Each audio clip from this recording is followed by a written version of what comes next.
झुम्का try गर्दैछु म किनभने मलाई जानु छ बिहामा काठमाडौँ सन्धिकमा अनि फाइनली यो दुईटी झुम्का मलाई चाहिँ त्यस्तो मन नपरेर मैले लिएको छु यो म लाउँछु बिहामा देखाउँछु हेलो गाइस स्वागत छ मेरो ब्लगमा यहाँहरूलाई हामीलाई लागिसकेको छ सोन दिदीको बिहे काठमाडौँ जानलाई यो हो आजको सुटकेस यति मेहनत गरिरहेको छु म अनि म चढेर अनि हामीले धेरै धेरै कुराहरू लिइसकेको छौँ हाम्रो भइसकेको छ हामी जङ्गुनीबाट सपिङ गरेर जङ्गुनी प्राप्त ल हामी चाहिँ सोलाकोमा रेडी भइसकेको छौँ अब हामी जाँदैछौँ हामी जाँदैछौँ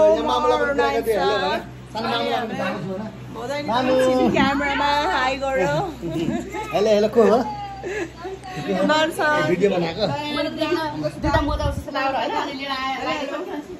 ल हाम्रो तयारी भइसकेको छ सिटी तल आइसकेको छ सिटीमा दादाहरू जानुहुन्छ अनि म जान्छु स्कुटीमा गाडी चढेसम्म ओके सन्धिको बिहा लाग्यो चढ न म चढेँ एउटामा त एउटा मदनमा मात्र ल्याइदिनु न एमर्जेन्सी छ अरु भोलि पनि लाग्छ ल फाइनली हामी बसमा आइसकेको छौँ कस्तो लागिरहेको छ नाइजा अनि हामीसँग के के छ खानेकुरामा धेरै कुरा खानाको रेडी छ यस्तो कुरा खाने चाहिँ हुँदैन छ तर ट्राभल गर्दा हामी खाइहाल्छौँ अलिकति बिहान नगरेपछि नि म आउँछ त्यहाँनिर चाहिँ हामीलाई ठुलो बाठुलो मम्मीको घरबाट चाहिँ लिची पोको पारा दिनुभएको छ गाडीमा खानु भनेर त्यसपछि लिची आइसकेको छ हेर्नु न कस्तो दामी लिची आएको छ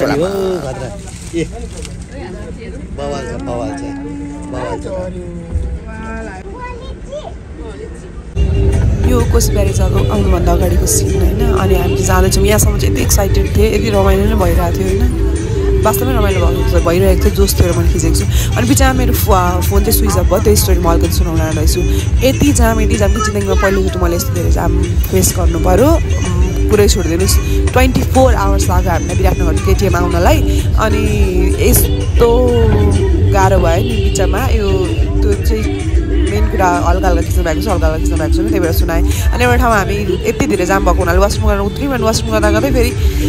जाम खुल्यो भनेपछि बस्नु न गयो त्यसपछि म रमाइलो मात्रै रहेको थिएँ पछाडि अनि एकजना आन्टी हुनुहुन्थ्यो अर्को सिटको यति कुद्नु पऱ्यो नि बाफरे 10-20 मिनट कुद्दा यस्तो घाममा कुद्दा स्यासा भएर इन्ट्रेस्टिङ भयो होइन दुःख पनि पायो तर रमाइलो पनि भयो अनि फेरि माइजू आन्टीलाई धक्कल्दै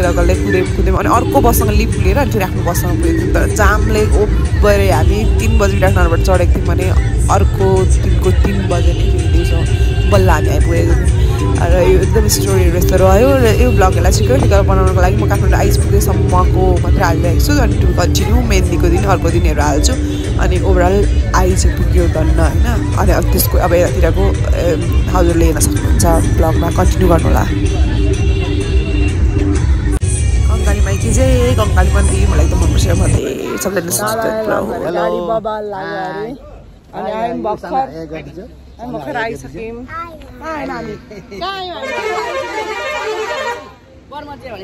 ठाउँ आएपछिको खानेकुराहरू उसले चाहिँ खाना खाइसकेको छिन् हामीहरू मन छैन त्यसलाई खाइसक्यौँ हाम्रो गाडी हो यो जुन चाहिँ दादालाई खतरा लाग्यो अरे आफैलाई सबैले सबैबाट मामा गइसक्नु छ उहाँहरूको लागि सिट अलरेडी थियो मरण आइसकेको सिट भयो आफ्नो सिटमा ल हाम्रो चाहिँ यहाँनिर बसको स्टेसन हो यो अनि यतातिर चाहिँ होटलहरू छ तर गाइजहरू होटलको नखाने भएको हुनाले घरबाट आफ्नै लिएर आएको खानाकुरा खाँदैछौँ हामी ब्रेकमा र म चाहिँ यस्तो अवस्थामा आइसकेको छु मेरो टी सर्टमा गाडीमा भाउजूले कफी बनाइदिने हुँदा जब ठ्याक्क कफी मुखमा हालेँ अनि तब चाहिँ वक्क भएर दाग लागेर राम्रो टी सर्टमा मलाई जान जुरेन काठमाडौँ खानेकुरा गाडीभित्र खानुपर्छ अब नाली केक बनायो अरे यो बोक्दै हिँड्नुपर्छ जस्तो गाडीभित्र त होइन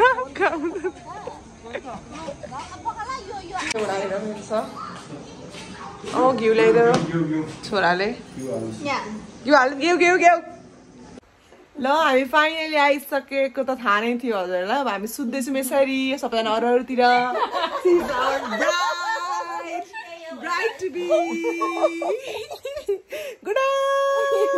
गुड नाइट हो न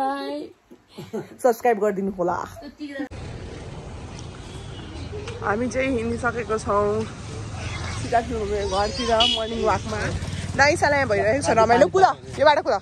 सफा भयो ल यसरी यहाँनिर चाहिँ कस्तो राम्रो बनाइदिएको रहेछ अनि यो देखेर चाहिँ मलाई चाहिँ हाम्रो विराटनगरको पनि त्यो सिङ्गा खोलाको छेउ चाहिँ यस्तो बनायो भने कति राम्रो हुने रहेछ भनेर गरे नगरे पनि गरिदिए चाहिँ कति राम्रो हुनेछ विराटनगर पनि राम्रो छ नि त भने यो देखेर लोभ लागेर अनि फेरि मैले चाहिँ भिडियो गरिहालेँ क्या कति राम्रो एकदमै राम्रो लाग्यो त्यो ठाउँहरू क्या टक्क खोलाको छेउ चाहिँ पानी गयो बालेनले राम्रो बनाएको भनेर सुनेको थियो राम्रो भएन खतरनाक बनाएको रहेछ है अनि त्यही भएर बालेन सर त भन्नै पर्यो नि जसले बनायो त्यसको नाम होइन लास्ट वाइ कति राम्रो रहेछ